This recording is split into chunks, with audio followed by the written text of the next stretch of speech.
Hello, friends. Let's talk about abdomen today, anatomy of abdomen.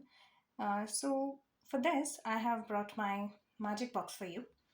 Now, let's see what we have in store. Okay, so let's just adjust. Fine. Now, what you can see here is now you can see this apron like thing which is hanging from the stomach. Okay, now what is this? This apron like structure.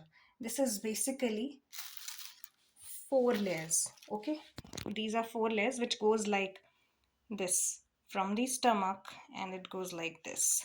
Okay, so these are basically four layers of peritoneum.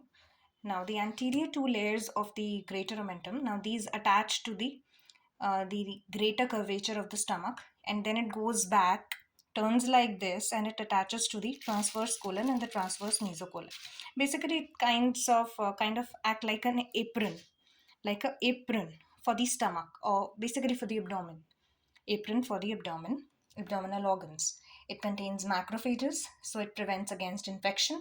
It contains fat, so it protect against injury to the internal organs. Okay. Next we have the lesser omentum. Now this lesser omentum, it basically, it's like this. Okay. Now this lesser omentum is again a fold of peritoneum, which basically lies between the liver and the lesser curvature of the stomach and the duodenum. Okay, so it basically goes like this.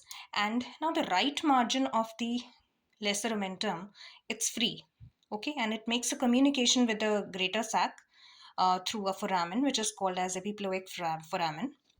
And the superiorly, this lesser omentum is attached to the liver, where we have the porta hepatis. It attaches there, and this is basically about the lesser omentum. Now let's see what else do we have here.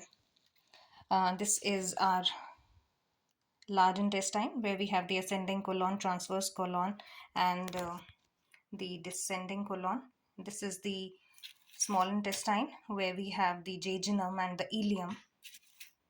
And then we have the pancreas. Now this is the head of the pancreas, this is the body of the pancreas, and this is the tail of the pancreas. And the tail of the pancreas basically project into the at the hilum of the spleen. Then we have, this is the spleen, we have the kidneys.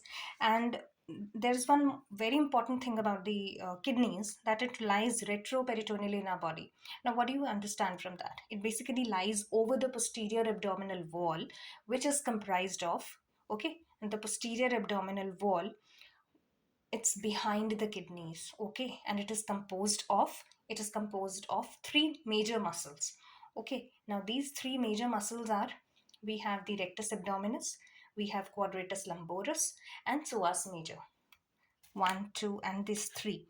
So these three layers of abdomen basically forms a posterior abdominal wall. It forms a posterior abdominal wall, and over it lies the kidney. Okay, so this is how. And there is one important point to remember, that anterior abdominal wall is basically derived from the posterior abdominal wall itself. Okay, we're going to talk about it in the next video.